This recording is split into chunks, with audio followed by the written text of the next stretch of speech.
Russian forces made significant advances throughout the front line, with advances around the Leman section of the front line, the Severk section to the north of Pokrovsk in the Minarad direction, northwest of Pokrovsk in the direction of Hena, and along the second line of defense in the Dnipropetrovsk and Zaporizhia region, with additional advances in the border between Kharkiv and Belgorod, as well as in the Wolfchance direction.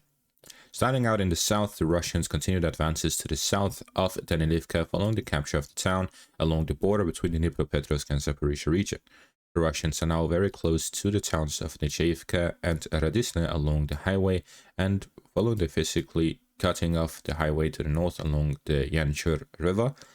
The area here along Radisne and Nechaevka is isolated from the second line of defense and the settlements alongside it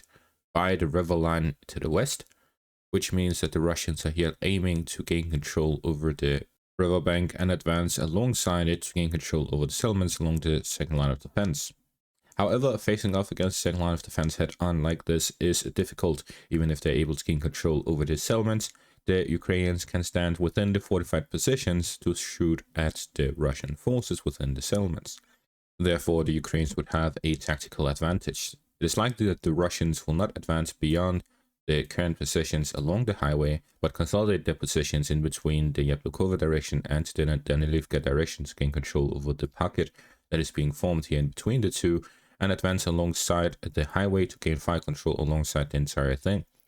while at the same time focusing their offensive operations in the north to bypass the fortifications. However, we have also seen from the south the Russians storming these fortifications head-on. This means that it is possible for the Russians to storm the fortifications while storming it from the rear at the same time, because that is the condition at which the Russians can storm the fortifications head-on.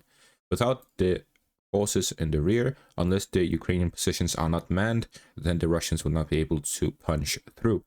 To the northeast of this, in the northern flank of Dashnet, the Russians gained control over additional forest lines, supporting their forces in the north and fighting the fortifications here in the northern flank of the Dashnet to gain control over the area alongside the anti-tank ditches and Dragon Teeth alliance. Fighting continues alongside the border between the Donetsk and Dnipropetrovsk region and alongside the northern flank as well. As for the Hryshina direction, the Russians have managed to physically cut off the road here to the south, isolating the E50 highway from Hryshina along the southeastern parts, but not along the southwestern parts. This indicates that the Russians will look to advance alongside the railway and prioritize that rather than go into the town itself, and that is due to the fact that isolating the highway from Hryshina will limit the forces the Ukrainians can pour through towards the highway, and in combination with this, they have been advancing to the south of it, which indicates that they're looking to gain control over the southern flank here along the three fortifications along the highway and railway, before entering into Hryshina from the southeast and southwest. To the southeast, the Russians have managed to gain control over additional parts of the Dash area in the eastern outskirts, leaving just a tiny bit under Ukrainian control along the two fortified positions. With this, the Russians are 1% closer to gaining full control over Pokrovsk. And to the south of this, the Russians have managed to gain control over Sukhyar, the fortified position in the northwest, and are fighting over the fortified positions here to the south of Minarad. The Russians are here pushing through from the Sukhyar direction in the south, the Pokrovsk direction in the west, and will likely combine this with additional pushes from the southeast to connect their forces around the southern outskirts of Minarad and gain control over the southern parts of the city, while fighting is reaching the apartment complex area in the center. The Russians are advancing to the south in a way that pushes the Ukrainians into the city itself. By advancing from the western and southern directions, the Russians are pushing them up in the northeastern direction and then flanking further from the west, cutting off the northwestern roads and pushing them through the eastern roads. The objective of the Russians is to push them through and gather them in a smaller area for their drones and artillery to be more effective, and then push up towards the city, where their forces are already standing within it to fight over it and gain full control over it. This means that the Russians would be pushing the Ukrainians up towards positions that they already hold, putting them in a pincer maneuver with a stable front in the north and a mobile front in the south. This will force them up along the highway further northwest, where again the Russians are already attacking the flank. This is to keep the entire Minarad pocket as a corridor where they barely have any space to move through without being directly shot at by the Russian forces, whether it is within the city itself or the southern fortifications. All of it goes through a corridor which the Russians are tightening every day that goes by. They're working on making this corridor smaller and smaller for all of the remaining Ukrainian forces to move through and out of the pocket. To the north of this, the Russians managed to regain control over Volodymyrivka and push up into Shaho, where they have managed to cut off the Ukrainian forces operating to the southeast of Shaho along the first lines, and to push the Ukrainians up to the northern part of the town. The Ukrainians are now only present in the residential area in the northern parts of Shaho, pressed up against the Russian forces to the west and to the south. The Russians here are looking to destroy the Ukrainian grouping of forces and prevent their escape from the town into the residential area in the east, from which the Russians are putting pressure on the Ukrainian forces alongside their first lines to the south in the encirclement, where the Ukrainian forces here are resupplied by drones but have no way out through any roads except for this marshland area in the northern flank of Shaho, where the Russian forces have the fortifications to the west and are pushing through the residential area in the east. So the Ukrainian counterattack here in the Shaho-Volodymyrivka direction has now failed, and the Russians have succeeded with their push, unless the Ukrainians are able to regain control over the western residential area before the Russians gain full control over Shaho and the forest lines to the east, which is unlikely at this point, as the Russians have gained control over the fortifications. Even if the Ukrainians are able to cut off the forest lines to the south, the Russians will have the supply route through Volodymyrivka and Shaho itself under their control. This will also increase the supply routes leading into the western bank of the Kasenyi River, which will strengthen the Russian positions and their resupply ability for offensive operations to regain control over the areas that they recently lost during the Ukrainian counterattack. And the Ukrainian counterattack in the direction of Severk and Sokhetske will be in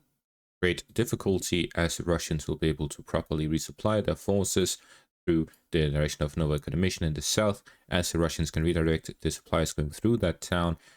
and instead bypass it by advancing in the northern direction and resupplying through Volodymyrivka and Shaho instead for the northern portion of it. This means that the supplies going through Novoekonomishny can be concentrated in the direction of Satyshak and Rodenske rather than the Menderat or Volodymyrivka directions. To the northeast, in the direction of Seversk, the Russians managed to gain control over additional forest lines to the southeast of the fortifications and the fortifications east of the defensive line east of Seversk, as well as the quarries to the north of Seversk, reaching the outskirts of the town. The Russians are pressing Seversk from the north, east, and south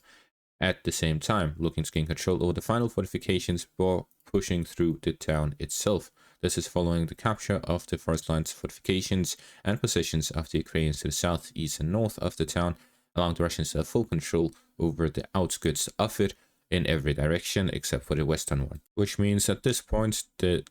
days of Seversk are numbered. To the northwest of Leman, the Russians pushed through from the eastern flank of Novoselivka down along the river line and over to cut off the road between Yarova and Leman, as well as Dobryshevo. At the same time, they started storming Dobryshevo from the north. Although there's no stable supply line or road for the Russian forces to resupply any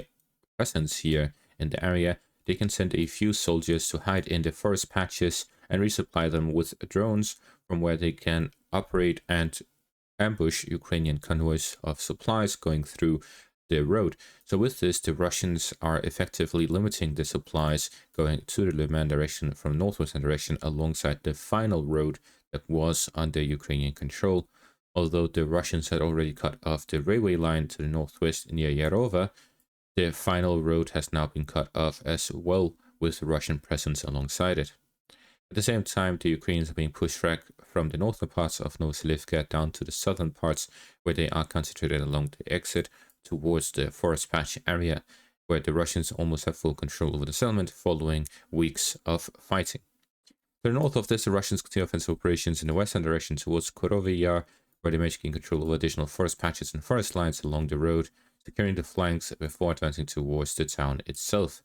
With this, the Russians continue offensive operations in the northern and western directions despite the siege of Leman being ongoing. This shows that their supplies in the northwestern direction has been strengthened following the capture of the canal here near Mirnir, here along the Sherebets river line, allowing them to properly supply the forces in the Shentirholova direction for offensive operations on the western flank and northern flank.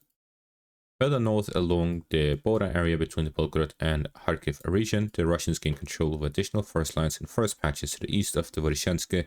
working to connect their forces between Kamyanka and the northern section. Gaining control of the Wolfchance will allow them to have roads under their control where they can directly connect their forces between the northern and eastern directions for offensive operations alongside the roads, forest lines, and positions towards the next settlements here along the Kharkiv direction. The fighting continues along the border section between the Belgorod and Kharkiv region and on the western bank of the Outskirts river line. As for the Wolfchance direction, the Russians managed to gain control over the first patch area here to the west of the Sahelne. They managed to cut off the road here into the town from the southern direction, leaving the eastern road, their only road that is under their control, to resupply their forces in this farm area. The Russians are here looking to gain control over the farm area and then push onwards towards Vilcha in the east and Leman in the south, which of course is not the Donetsk Leman, but another town with the same name, as honestly at this point I can't remember how many of the different towns, and sometimes they even just change a letter, and it annoys me because I mess up in my recording which town is which, and then people are commenting, you have to pronounce it correctly. Well, I'm sorry, English is not even my first language. Let me be. I'm not French Canadian either, like history legends, who can pronounce all these weird letters and sayings. Either case, that's going to be all for this update. Thank you for watching. Make sure to leave a like, subscribe, check out my Patreon and YouTube membership for additional content. Thank you for watching and have a great day.